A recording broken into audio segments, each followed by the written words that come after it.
মা কামাখ্যা মন্দির।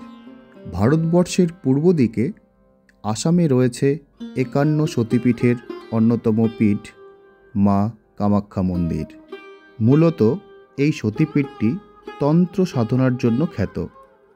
কামাখ্যা মন্দিরকে ঘিরে রয়েছে প্রচুর পৌরাণিক গল্প।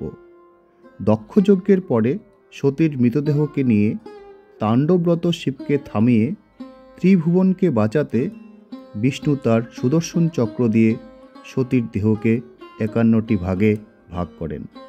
মা সতীর যোনি পড়েছিল কামাখ্যাতে।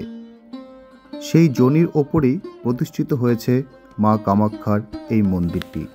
এখনও অম্বুবাচীর সময় ৩ দিন মন্দির বন্ধ থাকে ও সেই সময় ব্রহ্মপুত্রের জল লাল হয়ে যায়। কথিত আছে মায়ের সবচেয়ে বড় পুরোহিত কেন্দুকলাই মাকে নৃত্যরত অবস্থায় দেখতে পেতেন।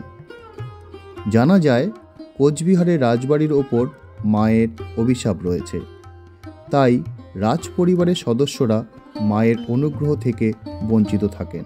বিভিন্ন পৌরাণিক কথা জানা যায় শিবের অভিশাপে রূপভ্রষ্ট কামদেবকে রূপ ফিরিয়ে দিতে স্বয়ং বিশ্বকর্মা এই মন্দিরটি স্থাপন করেন। কামদেবের এই নাম অনুসারে এই জায়গার নাম হয় কামরূপ কামাখ্যা। এরকম আরও ভিডিও পেতে সাবস্ক্রাইব করুন উত্তরবঙ্গের দিনরাত্রি।